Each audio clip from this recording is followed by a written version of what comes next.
Aujourd'hui, on va faire dans l'originalité, on va faire dans l'inédit. Non, je rigole. Il y a plein de vidéos qui sont sorties sur le sujet. Et d'ailleurs, je t'invite à aller checker tout ce que font mes collègues minimalistes sur YouTube, comme Minimalist Space ou Adrien K, ou encore Ronald Delmeg si t'es anglophone. Je trouve ça toujours intéressant d'aller voir ce que font d'autres profils de minimalistes, parce que comme j'aime à le répéter, il y a autant de minimalisme que de minimalistes. Sur ce, comme écrit dans le titre, aujourd'hui, on va parler de 5 objets physiques que je n'achète plus depuis ces dernières années.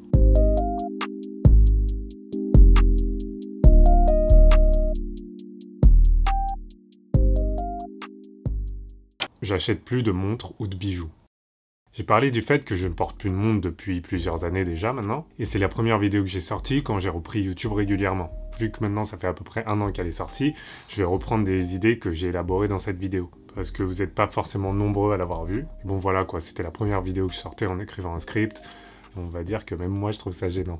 En fait c'est beaucoup plus par conviction que je porte plus de montre que par sens esthétique, parce que je trouve ça encore beau, il n'y a pas de souci là-dessus, mais j'ai envie de moins être asservi au temps. Aujourd'hui dans nos villes occidentales, on sait à la minute près à quelle heure va arriver un bus, un train, moins un RER, tu connais. Bref, on a des horaires hyper précises. Ce qui fait que dès que quelque chose déraille, ne serait-ce que de 3 minutes, ça nous fait râler et ça nous énerve. Et c'est le fait qu'on se focalise plus sur le fait d'avoir perdu des minutes que sur les choses qu'on aurait pu faire en 3 minutes. C'est-à-dire pas grand-chose. Arriver 3 minutes en avance au travail, c'est pas très grave. C'est pas ça qui va changer notre journée. Le fait d'avoir des horaires hyper précises, ça fait qu'on devient hyper exigeant sur des choses qui sont finalement très peu importantes.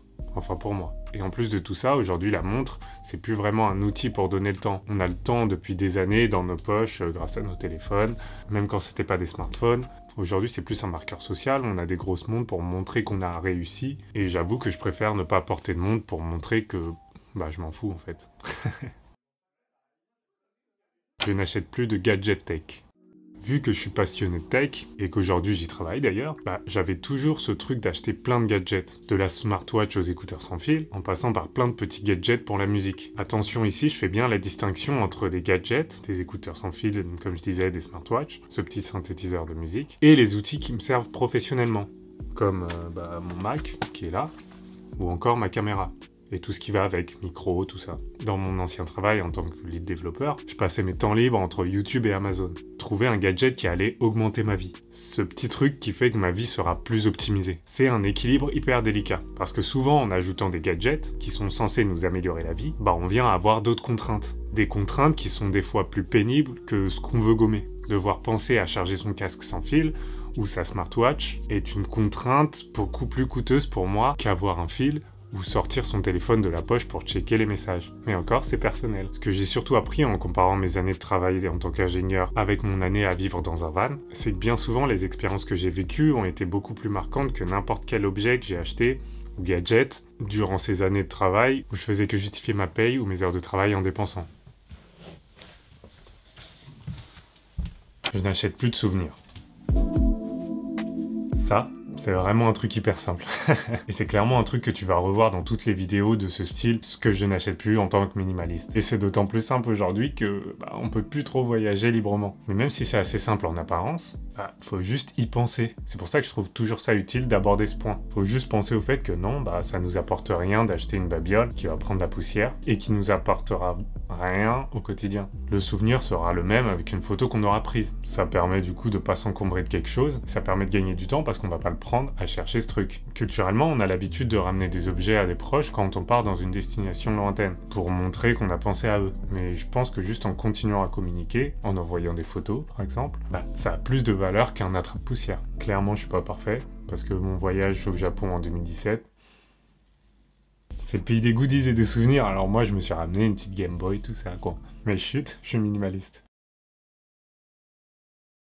Je n'achète plus de vêtements de fast fashion. Pour celui-là, je vais tricher un peu, parce que je prépare une vidéo où je vais essayer de m'habiller de la même manière pendant 1 mois. Du coup, j'aurais peut-être besoin de m'acheter ce t-shirt-là en plusieurs exemplaires. En revanche, j'ai toujours pas acheté de vêtements depuis la vidéo que tu peux voir ici, une vidéo où j'explique pourquoi le fait de plus acheter de vêtements depuis 1 an me va personnellement. Clairement, comme je le disais dans cette vidéo justement, c'est que les vêtements, ça a jamais été un domaine où je me suis beaucoup investi. Une des raisons pour laquelle je continue à pratiquer le minimalisme, depuis toutes ces années, c'est que ça me permet d'être moins perméable, moins sujet aux choses qui viennent de l'extérieur. plus écouter mes convictions internes. Et j'ai trouvé que minimiser les vêtements que je porte permet de plus m'exprimer en tant que personne, que les gens soient moins concentrés sur ce que je porte que ce que je fais ou ce que je dis. Je n'achète plus de parfum.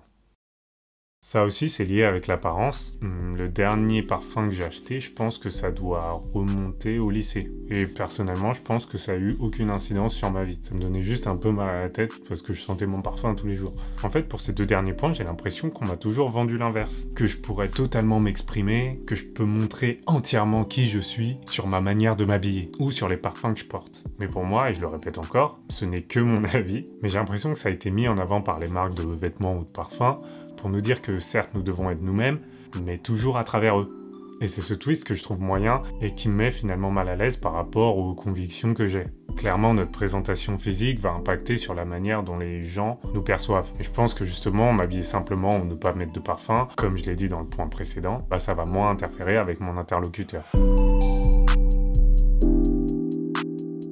Donc voilà les 5 objets que j'achète plus, et comme je l'ai répété plusieurs fois dans la vidéo, ce n'est que mon point de vue. C'est une manière de consommer, ou de non consommer en l'occurrence, qui fonctionne pour moi. Et je me sens jamais frustré en suivant ce mode de vie. Je me sens même mieux. Mais du coup, dis-moi toi en commentaire ce que t'achètes ou ce que t'achètes plus, si j'abuse ou si je vais pas assez loin justement. Je sors une vidéo par semaine. N'hésite pas à liker cette vidéo si t'as aimé ça, n'hésite pas à t'abonner si t'as adoré. Et voilà. Passe une bonne journée. À la semaine prochaine. Peace.